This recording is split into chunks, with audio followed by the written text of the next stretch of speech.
Good morning. Last week of classes. You can do it. You've got this. Okay, so you did quiz 4 this weekend. I still have to mark your written work, so your grades will be quite low looking, right? Until I've checked your written work.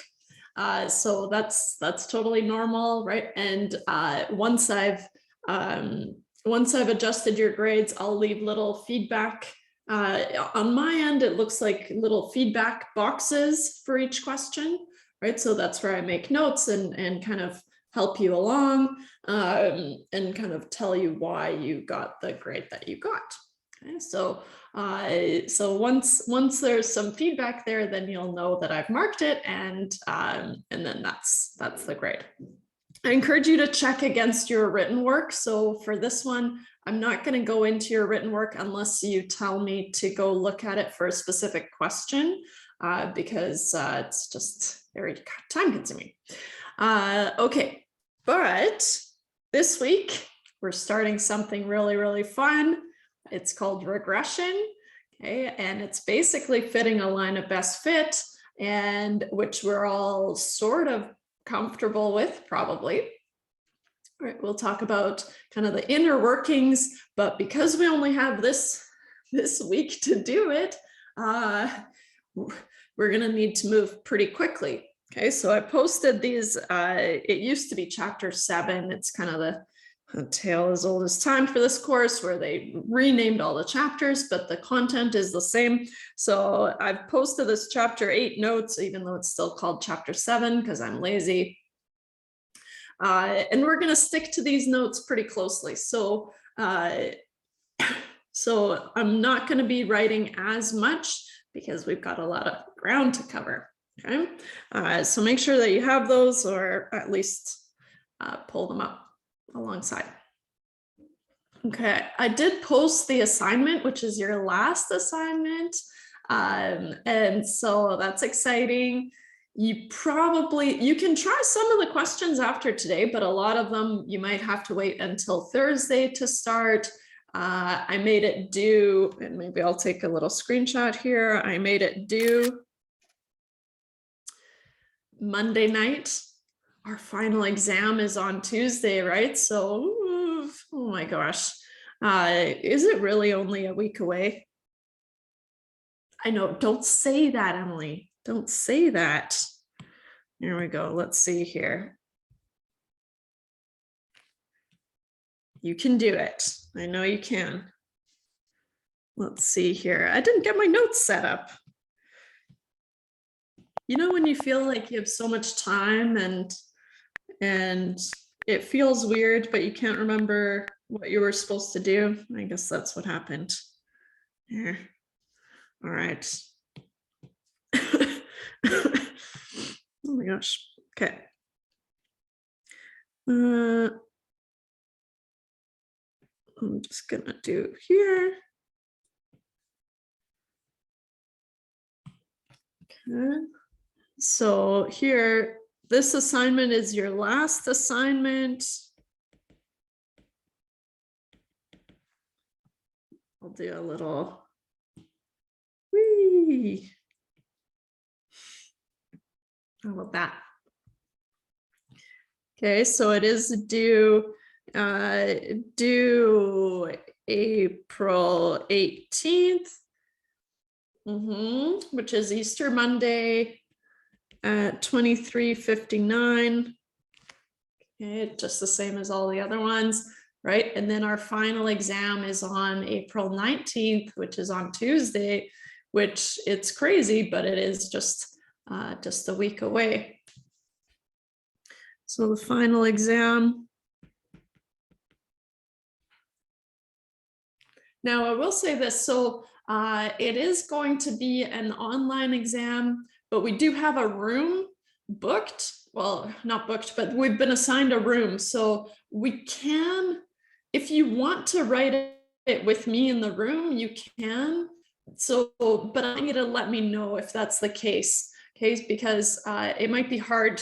I'm just kind of thinking for myself, it might be hard for me to watch everyone on Zoom and then also have a room so it might be easier for me if we were all just online, but if you want to be in that room, then you can, and just let me know. It might be with Jen, who's teaching the other section, but anyways, just let me know. Okay, so final exam is on April 19th. That's why I had to set the due date for the 18th. You need to do it before you can do the final exam, obviously. From 9 to 12. And I guess it's PDT now. It doesn't matter. Daylight savings. All right. So one thing, because we're going to have to go so quickly through all of regression, right? So we're going to do 8.1, 8.2, 8.3, and then 9.1, just kind of sneak it in. There's nothing that really changes though for us. So okay, so the final exam, so the pattern of the final exam, it is cumulative, right? And so I'm saving that for next day. And I might just post it and not really talk about it. So I'll give you an outline of what to expect, but we do need to cover this material. So that's why I'm kind of being sneaky about it. So I'll give you what to pattern to expect, right? And then, but you'll have seen all of these questions before, right? So you've seen them on the quizzes, you've seen them on the assignments, and they're just different versions of the same types of questions. Okay, so there's nothing really new besides the regression part. Okay. All right. I also wanted to just highlight once more, there are these extra practice problems. I haven't really been maintaining them, but especially for regression, because there's a lot of different ways that we could start the question. And by a lot, I mean 3 different ways that we could start the question. So it might help if you have a look at those regression questions, those extra questions, because there are solutions there. I will say this though, sometimes the document itself, because I generated it using R, so sometimes it knows more decimal places than it shows. So your answers might just be slightly off. Okay. So I'm gonna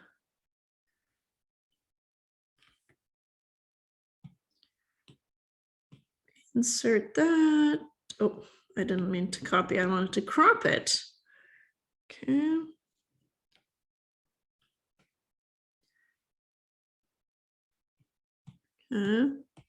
So I don't know what that was there. These are great for practice. That goes for all of them, right? But sometimes your answers will be slightly off due to rounding. But sometimes your answers might be slightly off from the solutions.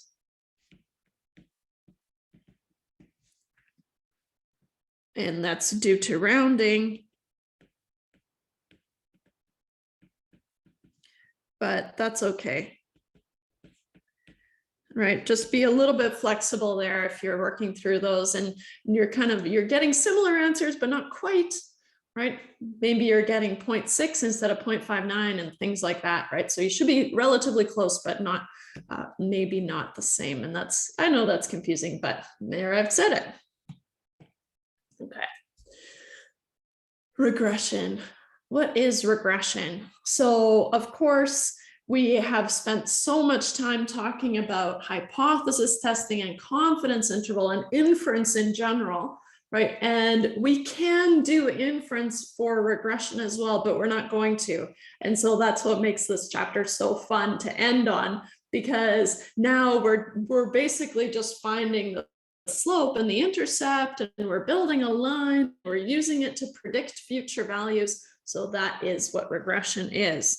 So like I said, I'm going to rely pretty heavily on these notes that I posted on Moodle, because there's a lot of writing that we would have to do. And so I'm basically just going to talk us through these notes. Okay. So,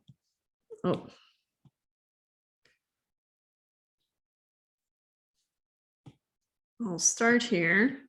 And I'm just going to nab them into our notes.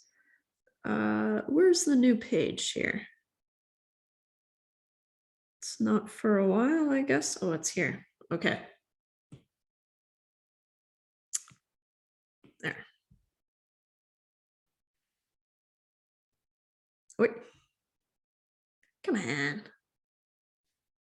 Doesn't want to do it. Okay. So regression is our final section, and regression is when we're modeling a relationship between two variables. Okay, and so we're going to focus on the relationship between two numerical variables, right? And so we're going to focus on that. The textbook's going to have a couple of different options. Either way, one of the variables has to be numerical. It is possible for the explanatory variable, I brought up terminology from the past, right? It's possible for that explanatory variable to be categorical, but we're going to focus on two numerical variables. So what we're going to have is, we've already seen a scatter plot, right, way back when, and we're probably pretty comfortable with scatter plots, right? We've seen them before we even started statistics, probably, right? And so we're going to have some sort of relationship, and just kind of looks like this, right? And so regression is when we're modeling this relationship between two variables, x and y, or y and x. Okay, and so here, this modeling a relationship between two variables, okay, really what I'm saying is I'm going to be fitting a line of best fit, okay, because that's how we model this relationship. Okay, it's basically a line of best fit, although we don't want to use that terminology because it's kind of juvenile in a way, right? Line of best fit, it tells us what it is, and it helps us get there, but we should be calling it a regression model or something like that. Okay? It's a linear regression model if you want to be specific, okay, but we'll get there. So first thing that we want to kind of remember from, I think back in chapter 1, oh my gosh, the response variable is the y, right? So it goes on the y-axis, response variable, and the explanatory variable. I like the term explanatory variable. Later, if you keep going, hopefully with me in Stat 240, then we'll start calling them predictor variables, because that has kind of a data science emphasis. And so then we start calling them predictors or features. And so, but I like explanatory variable because it has that X in there, and then it's really clear that, okay, it goes on the x-axis. So the explanatory variable goes on the x-axis. Okay, so how these questions are going to start, there's always going to be some research question that we're interested in, right? And so there's going to be some variable of interest, and that is the response variable. And then any of the other variables are considered explanatory variables. Now, for this introduction, we're only going to consider one explanatory variable. But when we start section 9.1, or kind of sneak in there, what we're going to do is we're going to incorporate more than one explanatory variable. And that's what makes it multiple regression. Okay, but nothing really changes. It's just harder to visualize because it is, as soon as you have more than one X, right? 2 x's is fine. You can have a 3D graph, you can have a z-axis. After that, we can't visualize it anymore, so it makes it hard. Okay. Especially if you're in the biology portion of this course, right, then you're probably used to calling it the dependent variable, which is your y, and the independent variable. That's really common, especially in biology, right? Dependent, independent variable. So just make those linkages, and I'm going to stick to response and explanatory, right? But if you want to use dependent, independent, I of course know what you're talking about, but I don't want to make it confusing. All right, so our goal ultimately is to be able to find this least squares regression line. Uh-oh, I said it.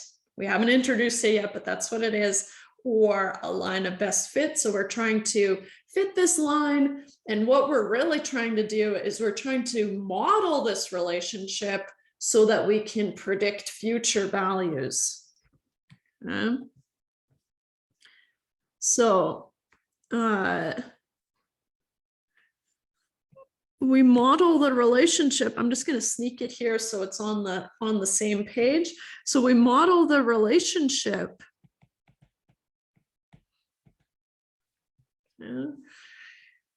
with the goal of being able to predict values.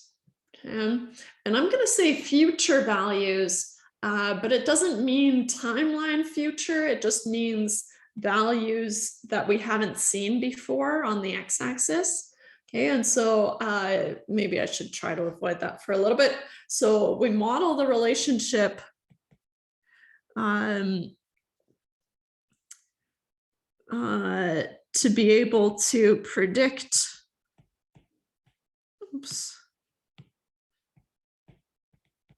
predict outcomes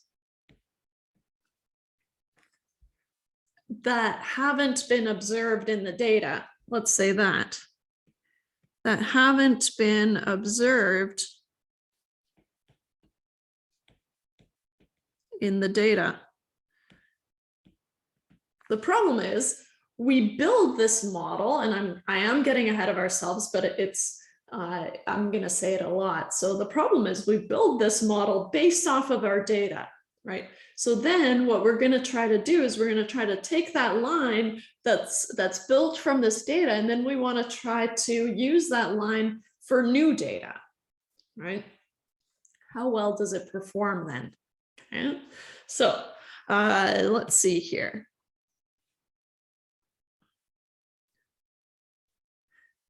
So let's grab this here. Oh, no, paste.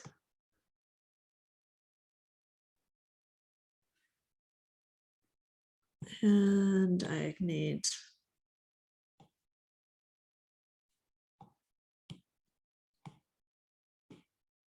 the actual histogram, of course. Okay. Maybe I'll put it here. Okay. So we've already established that if we're looking at the relationship between 2 variables, right, whether they're 2 numerical variables or potentially 1 numerical and 1 categorical, but remember, we're focusing on 2 numerical variables, right? So most commonly, how we visualize that is through a scatter plot, okay? And so there are still going to be 3 key things that we want to look at and cover in order to describe the relationship. Okay, and so the first thing, and I've tried to keep it as close to as what we did with the histogram. So when you see a histogram, you see a distribution, right? We talk about the shape, we talk about the center, and we talk about the spread, right? And that gives us an overall understanding of what this data looks like in general. So same thing here. Now we're going to have some relationship, right? And we want to describe this relationship. Okay. Describe the relationship. Yeah. So the first thing we're going to do is we're going to look at the form. Just like when we looked at the shape for the histogram, right? What are we looking for here? Okay, so what we want for us and the skills that we're going to develop here is we need it to follow a straight line, because we're going to fit a straight line, right? So if we're going to model it with a straight line, you need it to look kind of like it follows a straight line, right? And so what happens is we have to develop this kind of shape vocabulary, right? And for us right now, we're going to focus on linear versus non-linear, which is just anything with curvature, right? And so it's no longer a straight line. Okay. And maybe what I'll do is I'm going to crop this here. Copy and crop, because I actually want to make a little note here. So I'm going to bump this down. Okay. So to describe the relationship, right? First, we're going to look at the form. And we have two options, linear versus non-linear. Okay. Does it look like it can be modeled with a straight line? Okay, so anything that kind of looks like this, oops. Right? Versus something that's non-linear, right? We're not going to specify what shape it might have. Right? Maybe it has this kind of U-shaped, right? So because we're trying to fit a straight line to model it, right? That makes sense. That does describe this shape. Whereas if I try to fit a straight line here, it doesn't do a very good job of describing this shape at all, right? We could do it, and that's the dangerous part, is you can always do it, but it won't be a very good model, right? You would try to find some nonlinear model. But this course, we will only fit, in this course, we only build, sorry, I almost said nonlinear, linear models. Okay. So as soon as you see something nonlinear, then that's kind of beyond the scope of this course. I will say this, I think I've got a note later on in the notes, but I'll say it now. If you have a nonlinear relationship, usually what we're able to do is we're able to do a transformation, it's called. So you can take the log of one of the variables, for example, and often what we're able to do is we're able to turn it into a linear relationship. And then we're back here where we're going to be comfortable. Okay, and so you'll always have a way, or you'll often have a way of turning it into a linear relationship right after some manipulations. It's not something we're going to do, but that's why if you know how to deal with a linear relationship, you're pretty well set. Okay, and so that's why we're only going to do linear models. Okay. The next thing we look at, okay, is we look at the strength of this relationship. Okay, I've divided it into strong versus weak. Okay, so you can have a strong relationship or you can have a weak relationship, and depending on what field you're in, right, you could have there might be 8 different subdivisions, you know, extremely weak, moderately weak, I don't know, a little bit weak. I don't know what all these subdivisions are. For me, right, it's either strong or it's weak. Okay, and so the the strength is either strong or it's weak. Right, and you can add modifiers like a moderately or whatever, but a strong relationship is anytime that you can see a pattern, essentially, right? And so I always draw these kind of positive relationships. We haven't talked about the direction, but I always end up drawing the same scatter plot, basically, right? But it can even be something like this, okay? We can see a pattern. So if we can see a pattern,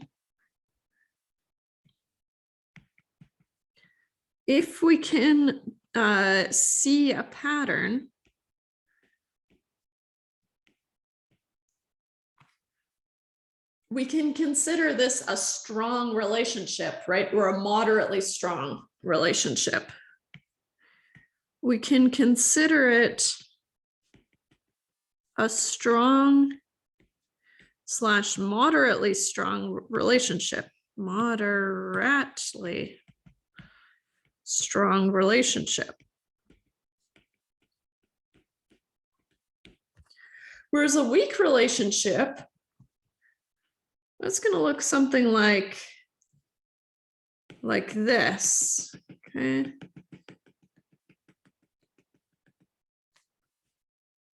Here, right? What you want to start to think about is, if I fit a line of best fit, right, do I see where it would go? So here, for example, whereas if I went and I drew a line of best fit, it could go here, it could go here, it could go here, right? And so there's no real line here that I could draw. Any one of these would do the same thing, right? And so here I'll draw a few different ones, right? We can have these different locations for the lines, and it doesn't really tell us anything, and that's what makes a weak relationship. Okay. Then the last thing that we look at is the direction of the relationship, and that's whether it's positive or negative, right? A weak relationship doesn't have a direction necessarily, right? Unless we're just barely seeing a relationship, right? Then maybe it's positive or negative. But what we mean by the direction of the relationship is if it's going up, right? So both variables are increasing together, then we have a positive relationship. If as X is increasing, Y is decreasing, then you have a negative relationship. Okay, so the direction of the relationship, it can be positive or it can be negative. So notice how I've divvied up all these explanations, right? So to describe a relationship in general, right, you need to talk about 3 things, and each of those 3 things have 2 possible outcomes. So I've really narrowed it down and just kind of boiled it down to what we need. Okay, so if you have a positive relationship, then it means that it's going up like this. All right, so in general. Whereas if you have a negative relationship, then it's going to be going down like this. And maybe I should use a different color than my axes, because otherwise it just looks like a ton of axes. Okay. Good. So we've got an example that we're going to work through here, and I think I did.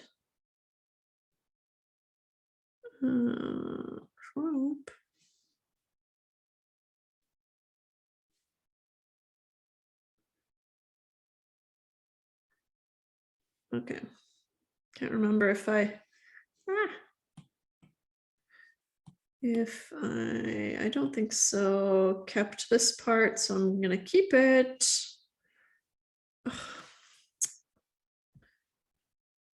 Keeps doing that thing where it's not letting me keep whatever I cropped there. Okay.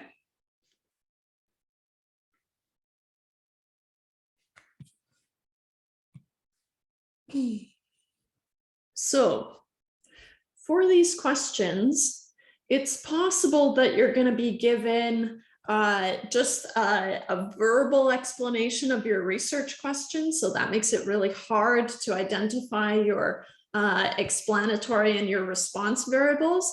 But if you have a scatter plot, which we do in this case, then I'm telling you that this on the y-axis is your response variable, and this is your explanatory variable because it's on your x-axis. Okay, and so there are many cases where there's no clear option for the response and the explanatory variable. So in that case, I have to tell you which one is which.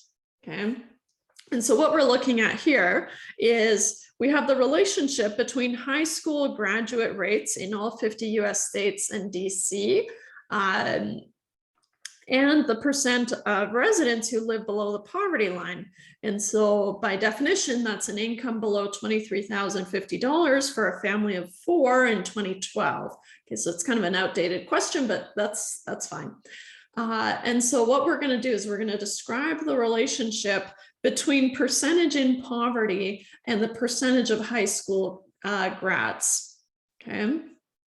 First thing we're going to do, though, is we're going to identify the response and the explanatory variable. Okay, and that's going to really, really help us later on when we're trying to do calculations, which we will, right? Because we need to calculate the slope and the intercept, right? I love this chapter, so that's why I'm getting ahead of myself, but here we go. Okay, so it's going to be really important. And the first thing we do is we identify the response variable. Oops. The response variable, which is your y, is the percentage in poverty, right? So if you look at this graph here, I've got it labeled. So the percentage in poverty is on the y-axis. And so that makes it the response variable. And the percentage of high school grads is on the x-axis. So it is my explanatory variable.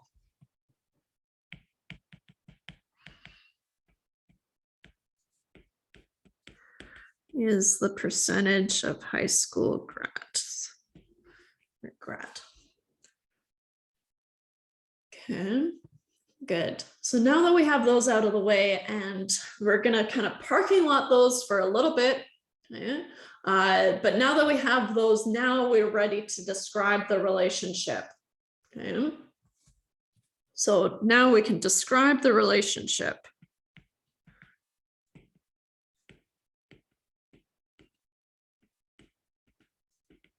And we're just looking at the graph, right? So far, haha, spoiler alert, we're going to have numerical measures for these things, but for now, right, we just need to be able to eye it up and see what we think. Okay, so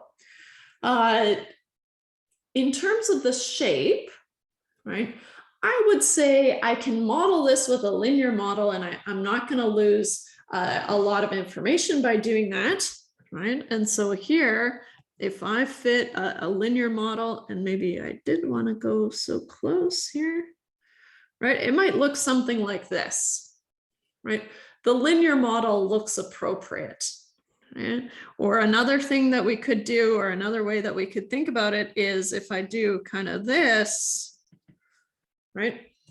Everything's just kind of in a band, and that's a good thing, right? So there's no curvature, and so I feel comfortable saying it's a linear relationship.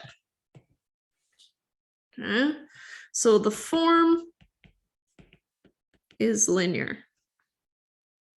Remember, we always have two options, and we're going to cross one out as we go. The strength.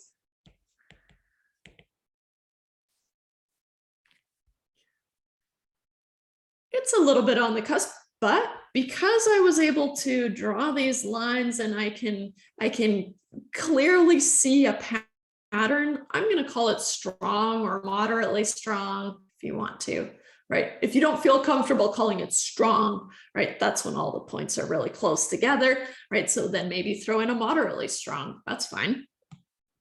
Okay.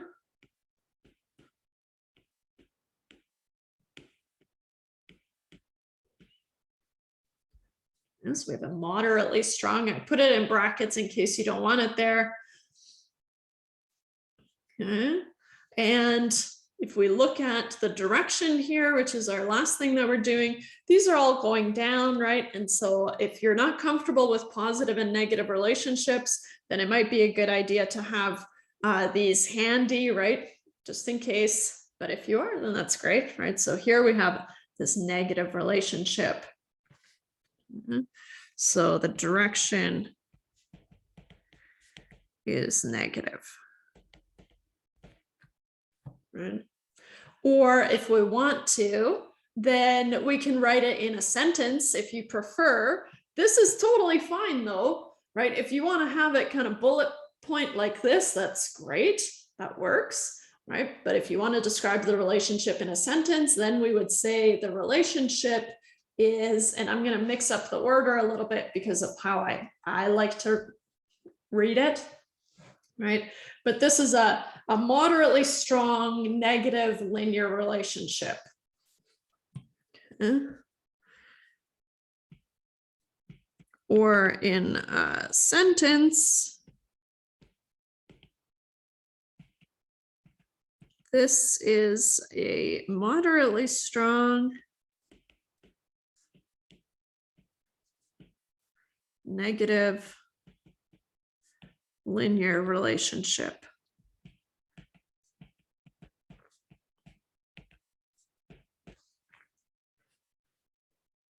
It's so important that we talk about the linear relationship, because if you don't tell me that it's linear, it doesn't make sense to fit a straight line to it, right? And that's what we're going to be doing. So that's why it's really important that you say it's linear.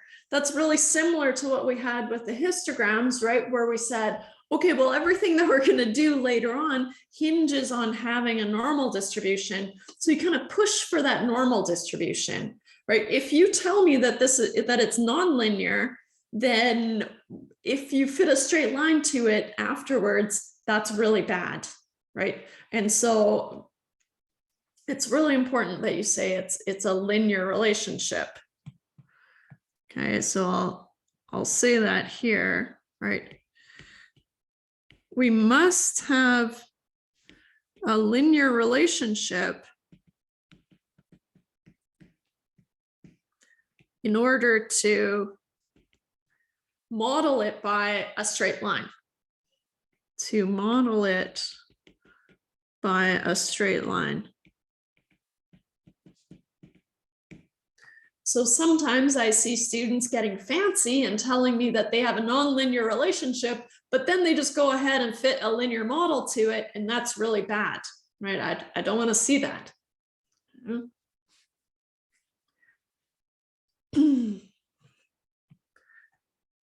If you think about it, right, then that would be like saying, okay, I've got this shape, a square, but I'm going to find the area using the area of a circle. That doesn't make sense, right? Same idea. Okay. So, all right. I know it's going to happen, but I hope you think back to this when you see a note about it. It happens. All right. No, you guys are all good. Okay, good. So we're able to describe this relationship, and of course, we're ultimately going to model it numerically. So one thing, oh yeah, I forget that I had my fun little scatter plots here. So we've seen scatter plots, but have you seen a scatter plot?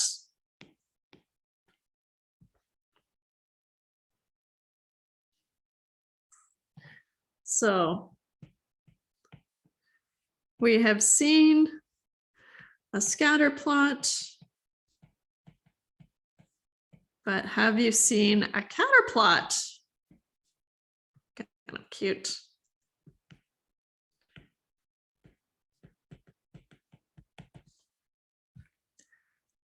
Try to get it kind of centered here.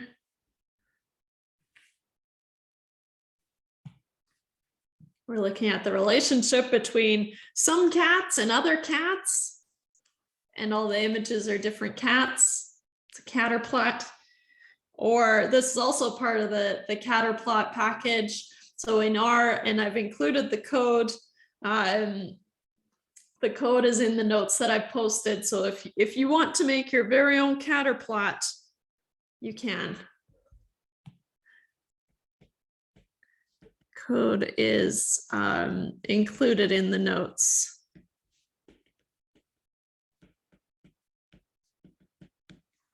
If you wanted to play around with it. Well, it's been a while since I generated these notes. I don't know what this error code was. I think it's maybe outdated, but that's okay. But here's the code that you would run, and that would get you set up. Okay. Now on to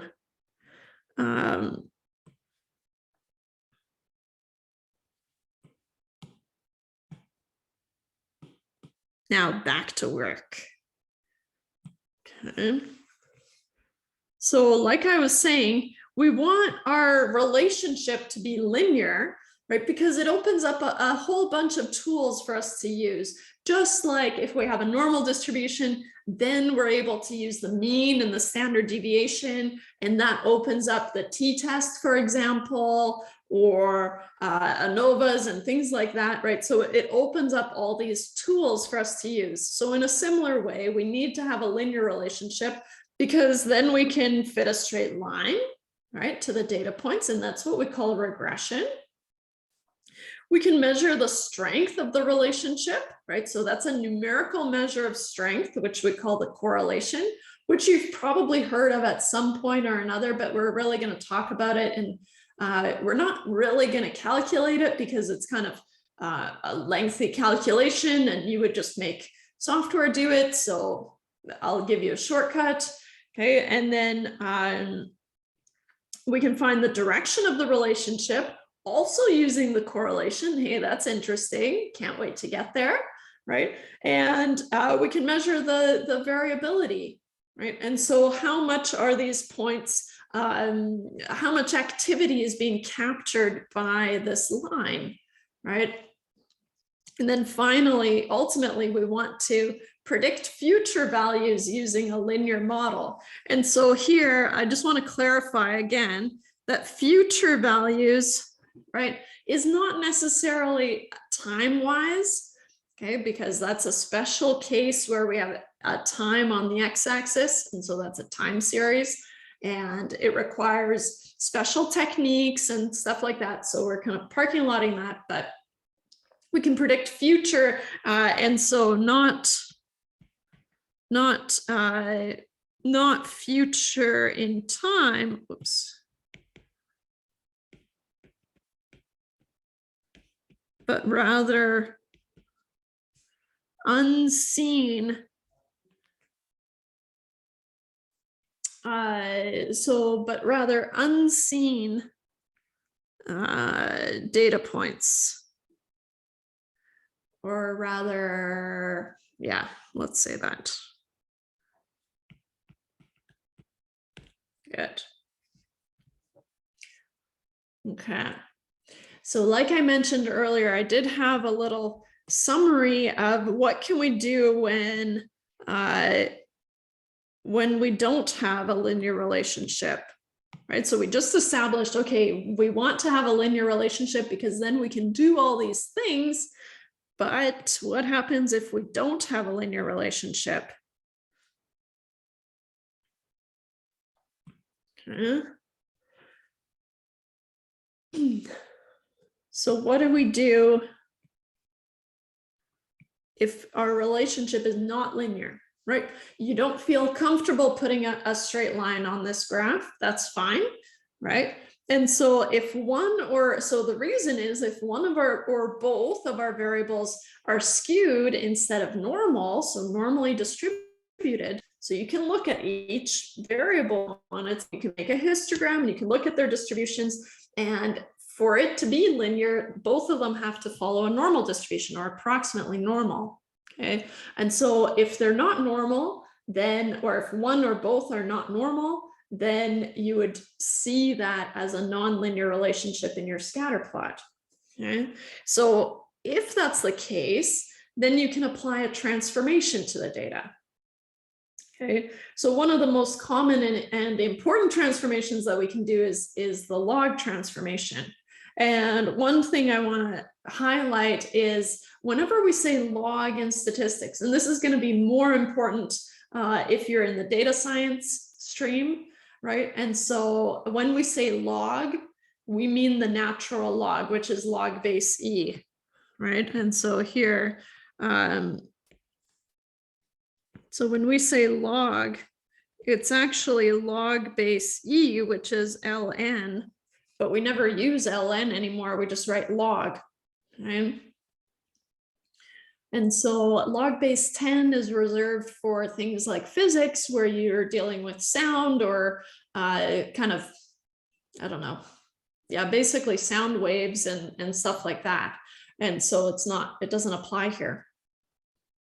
Okay, so usually you'll take a log transformation, see if that changes anything, and maybe then you can model the log of the response variable, for example, but then that makes it harder to interpret. Okay, so if you've done a transformation, right, then you need to basically untransform the response, right, which can make interpretation a little bit tricky. And so for that reason, we're gonna leave it for a second course. We'll do it in Stat 240, for example, right? But for here, let's just remember that, okay, if I don't have a linear relationship, I can do a transformation. That's one of the main things that we try before we try to fit a nonlinear model. Right? We can, but we don't want to because interpretation, again, is tricky. Right? But if I've transformed, then I need to consider that when I'm interpreting the results, making it kind of tricky. Okay. Good.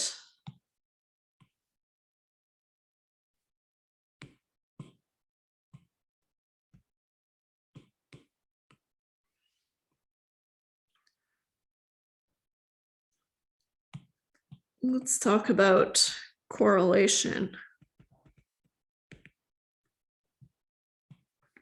So just like we had numerical measures of center, which was the mean and the spread for a normal distribution, right? And so now we're going to develop a numerical measure of strength and direction, okay, specifically for a linear relationship. Okay. And so the correlation between two variables provides a numerical measure of the direction and strength. And I'm going to add here of a linear relationship. Oops. And that's really important. I can't believe it's not in my notes. Tisk, tisk, tisk. Right. And so when we talk about the correlation, really what the correlation is doing is it's giving us a numerical measure of both the strength and the direction of a linear relationship, right? So it has to follow a straight line. And you can calculate it for any relationship, but it's not going to mean anything, right? It's going to be useless.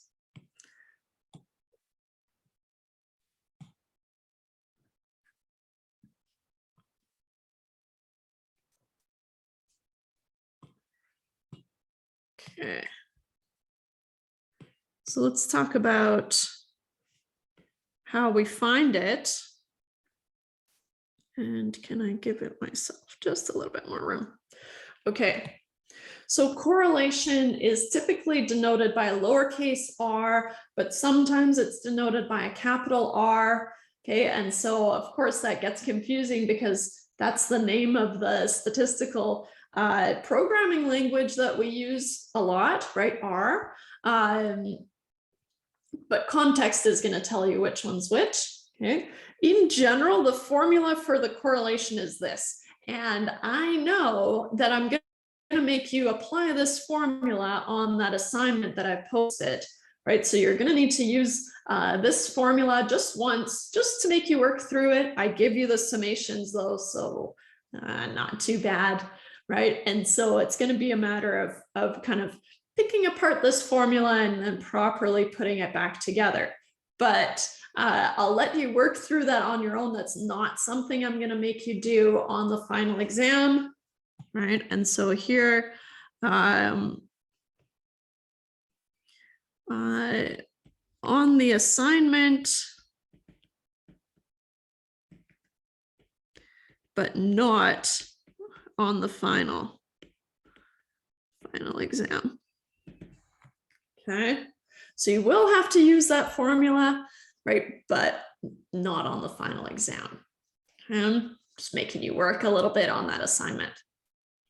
Okay, or if we have what we call SXY, and I'm going to get deeper into SXY, which we will, right? Kind of pretty basic stuff here. So we will have that. I will give it to you as part of the question. Then we can calculate the correlation by SXY divided by SX, which is the standard deviation of X, times the standard deviation of Y. Okay, and so I'm going to grab the little note about SXY, which we call the covariance.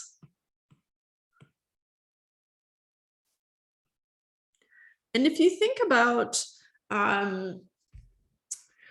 think back to the standard deviation versus the variance, right? The variance is just the standard deviation squared, right? And so then when we talk about the covariance, kind of makes sense that that is some measure of variability between X and Y.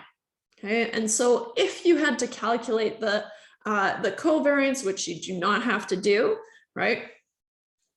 But you can do it just by a lot of tedious work here, right? And so you'll need the sum of the X times the Y's, which means what? Which means that you're going to have a new column of each X times Y, right? Add those up, subtract your N times X bar, which means you first need to find the sum of all your X's divided by N, sum of all your Y's divided by N, and then in your denominator, you've got N minus 1, okay, which is similar to the standard deviation. Okay, so SXY is the covariance. Oops.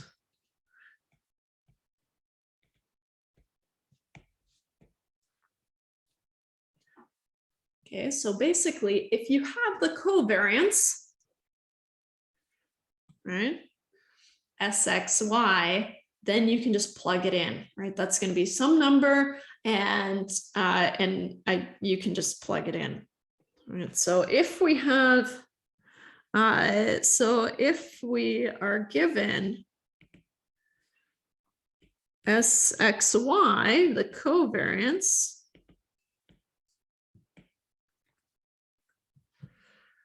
as well as the standard deviation of X and the standard deviation of Y. Now, of course, using software, finding those values is not hard, right? Once you have your data in R or Excel or whatever, finding the standard deviations is not hard, right? But remember, I've got my response variable on the Y-axis, and I've got my explanatory variable on the X-axis. So I have two variables. That's going to look like two columns in my data, right? Each of which has a mean and a standard deviation, right? And so we'll be able to have a mean and a standard deviation for each of my variables, X and Y. So I need some way to communicate that in my formula, right? And so that's why we put those little subscripts on and say SX is the standard deviation of X, SY is the standard deviation of Y. Okay. And so if we're given SXY as well as SX, which is the standard deviation of X,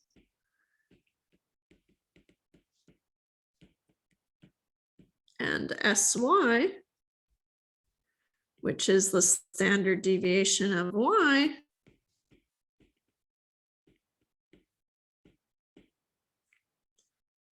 we can calculate the correlation.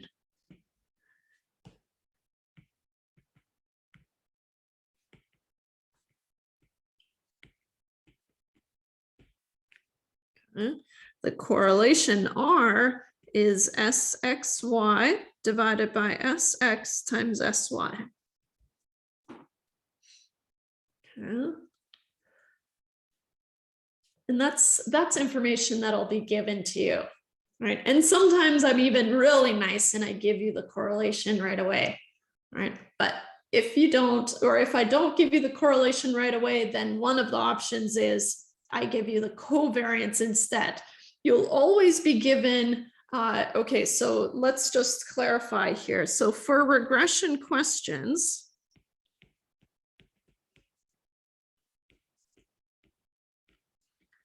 I'll say in this course, because sometimes we step it up a notch. In this course, you will always be given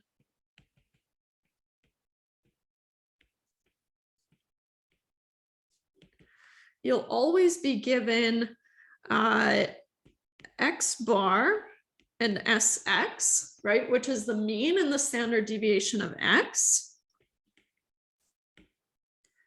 The mean and standard deviation of X.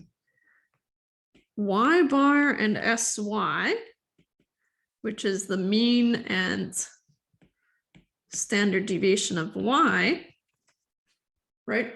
And some way of finding the correlation, right? And so here, you'll always be given SX and SY. So if I don't give you the correlation, I might give you the covariance, right? And some way of finding the correlation.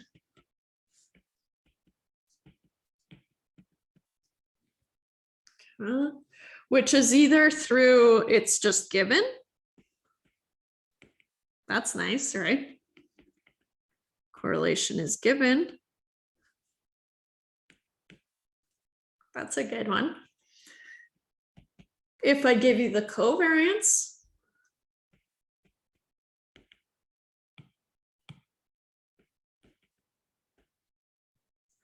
then I can find R as SXY over SXSY.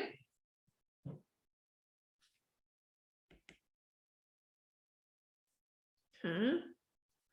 And the final one is if I give you R squared. Now, we don't talk about R squared until quite a bit later, but I do want to introduce it here because if you have fit any straight lines before, then you know about R squared, right? And that's basically how we judge our lines. How well does this model perform? Okay, and so I'm going to introduce it here because it is one of the ways that we could find the correlation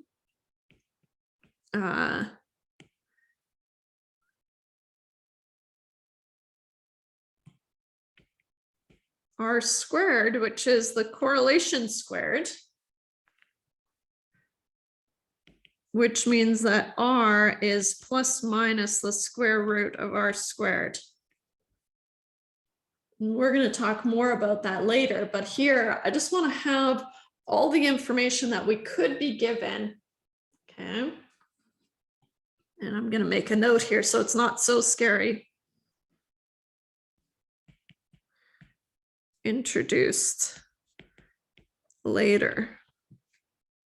Right, so it will be introduced later, but here, these are all the different ways that we could be given the information for a regression question, right?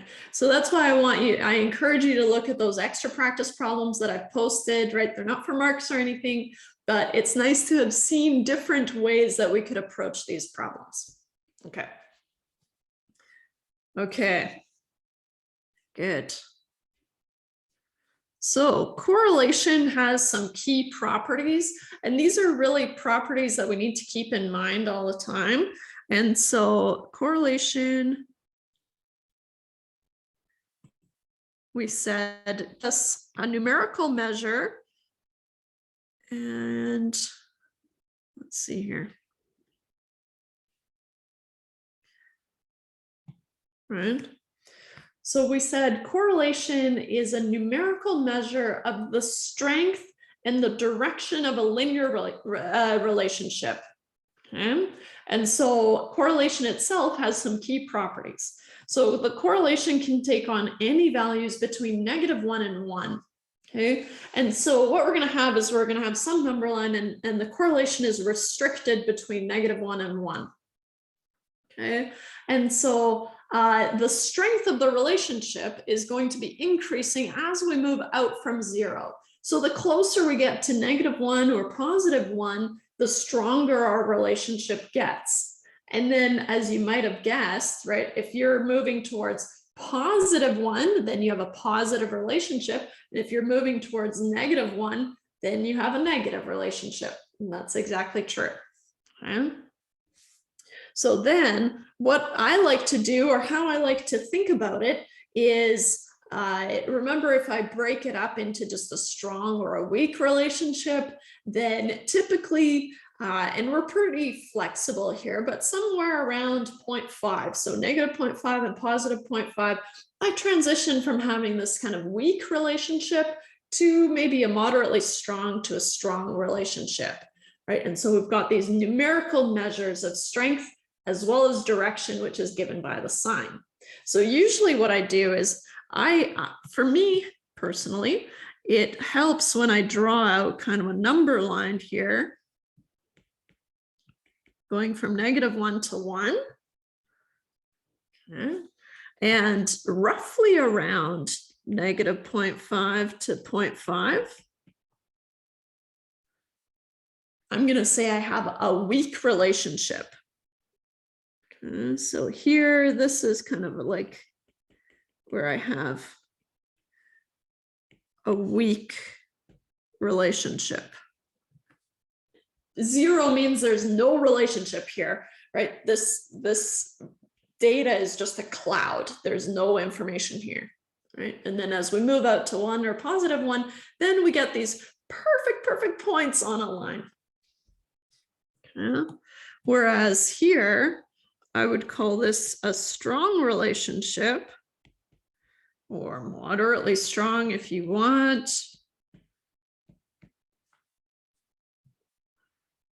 And then, of course, if we're on the positive side, then we have a positive relationship. And if we're on the negative side, then we have a negative relationship. Nice. Okay. So all of this information, right, is kind of summarized in this number line.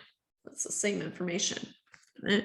But I am going to highlight that it has to be a linear relationship. Again, it's important. All right. So let's practice. And you know what? We can talk about, okay, fine. Fine. Copy.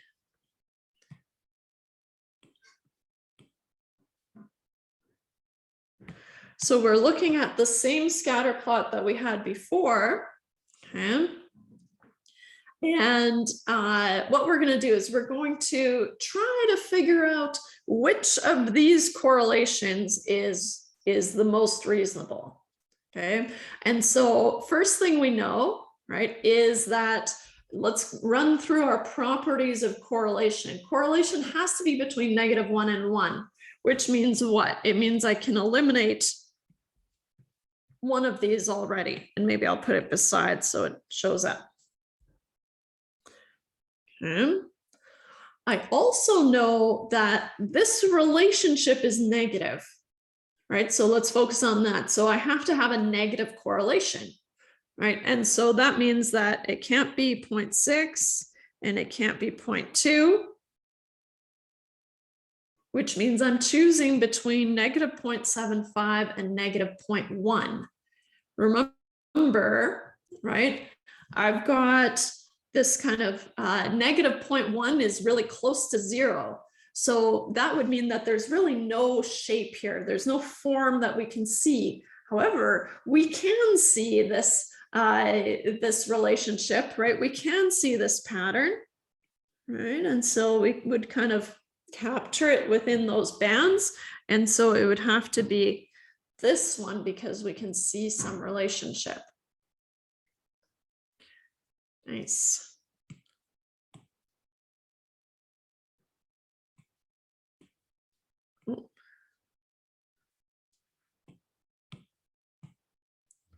Let's have a look at another example. So if we're talking about the correlation, right, I've emphasized a couple of times now that it has to be a linear relationship, right? And so what we're going to try to do is which of the following has the strongest correlation? So the correlation coefficient is just the correlation, right? And so sometimes we call it the correlation coefficient, but it is just R. Closest to +1 or -1. Even though A has the strongest relationship, because it's non-linear, it doesn't fit very well around a straight line, right? And so if we think about fitting a straight line to this, to try to model this relationship, it actually only performs well at 2 points, right? Overall, it doesn't do well. So this correlation would be very low, right? Because it would only do well in these areas. Whereas if I look at these relationships, right, then I'm eyeballing these lines. But if I look at the strength around these lines, then of course B is the one that we're going to choose. It has the highest correlation, right? This is number 1. This is probably number 2. And this looks like number 3 to me.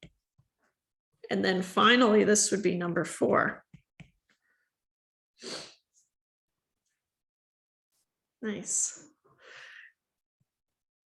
So one of the things, and it happens a lot,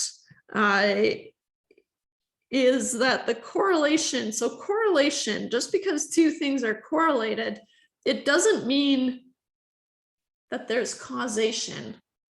Okay. So another way that you could talk about correlation, and I think the reason we want to say it's causation is because you've got two C's and they must be close enough, right?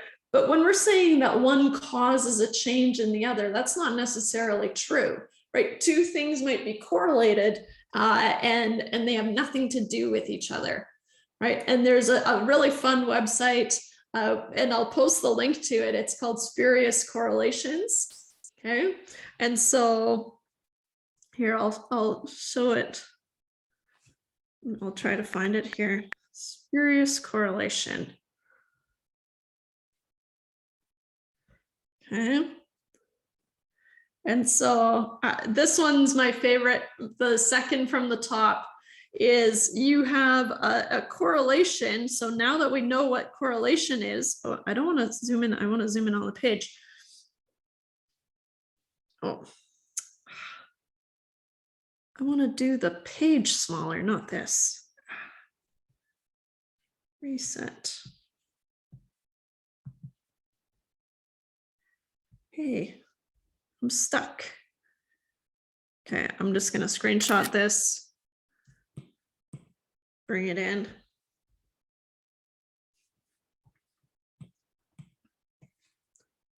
So I've got an example in there, but see spurious correlations.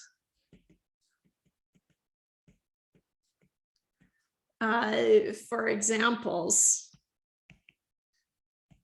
right? And this is just to emphasize that, okay, well, just because you have two variables and maybe they even have a high correlation, that doesn't mean that one causes a change in the other. It can, right? But so this example is it's just a cute example, right? It's reasonable to assume that ice cream sales are positively correlated with temperatures, right? And so, so one of the arguments we could make is, well, if we just keep selling ice cream, we'll mark it down, people will keep buying ice cream, and then the temperatures will stay high. That's not how it works. We understand that, right? But we only understand that because we understand the data, right? And so what's really dangerous is if you don't know what your data is necessarily, right? Or if you're not comfortable with your data, maybe, it's possible that you say causation when you don't mean it. And so when I took this course way back when, my prof at the time, he would just stand at the front and he would scream, "Correlation does not imply causation." He's just standing there screaming it. Correlation does not imply causation. And it doesn't, right? It's true. Now I'm saying it. The cycle of abuse continues, I guess. So, not really abuse. I learned from it. Hopefully you did too, right? And so if we think about the correlation of 0.66 something, right, then that's quite high, right? Especially if we're using a threshold of 0.5, then I would consider this a moderately strong relationship, right? And so what we have on the y-axis is the number of films that Nicolas Cage appeared in. And on the x-axis, it's the number of drownings, so the number of people who drown by falling into a pool. And what we have is we have this each year, right? So each year, Nicolas Cage appeared in some number of movies, and each year, some number of people drowned by falling in a pool. Unfortunately, a lot of this data is, although it's kind of interesting to look at, it's kind of gruesome stuff. So, but I mean, it is interesting and it's fun to see.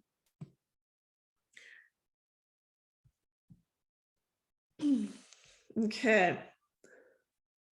So I want to just talk about residuals, which are at the heart of fitting a least squares regression line or a line of best fit.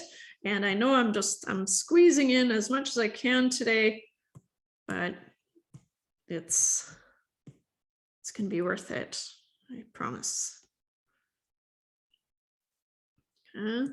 So if we're fitting a line by least squares regression, which is really just fitting a line of best fit,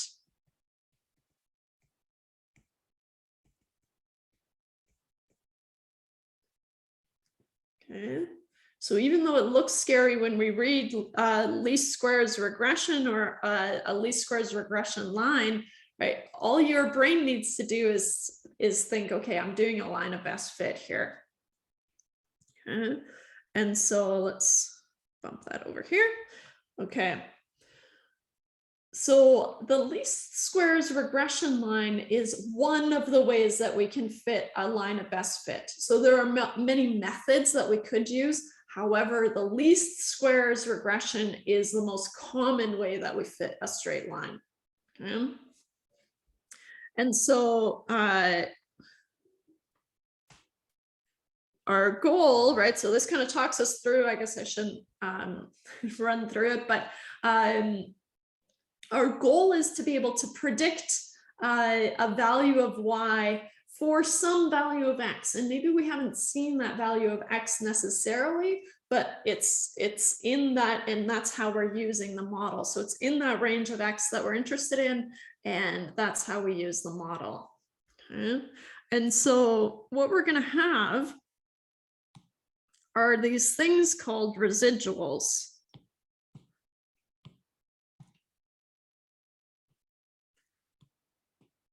Okay.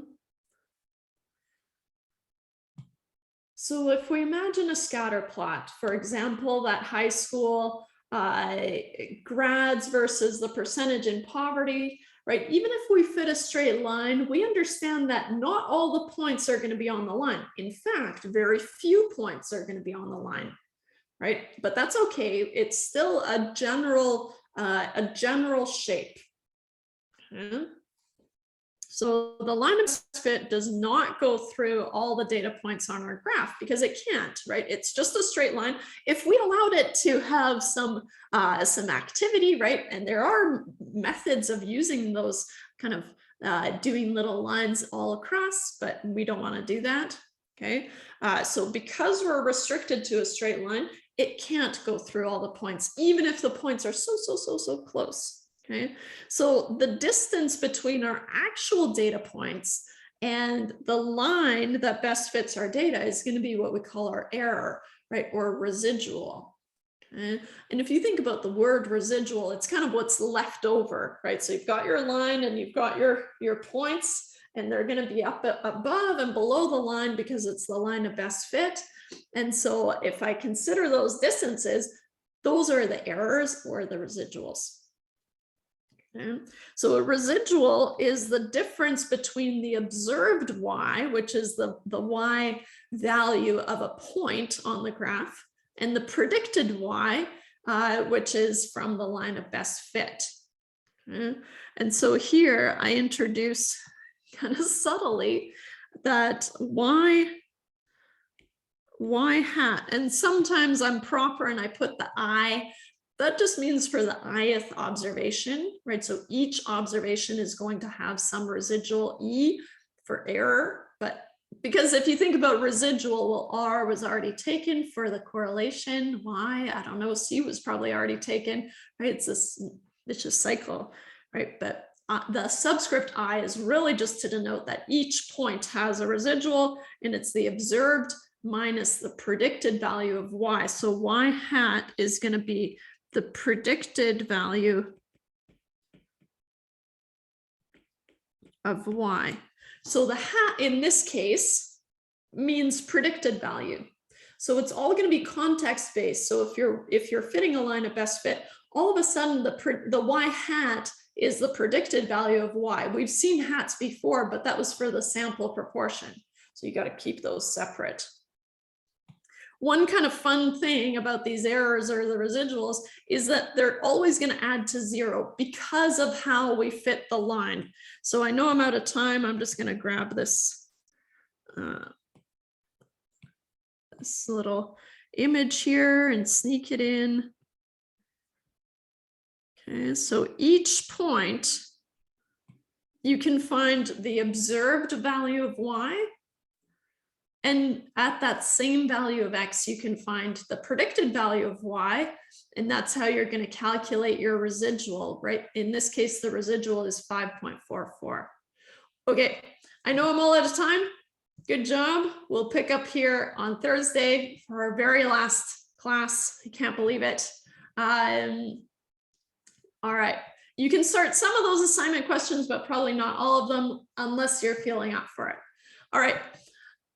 If you have any questions, let me know. Otherwise, I'll see you on Thursday. Thanks, guys.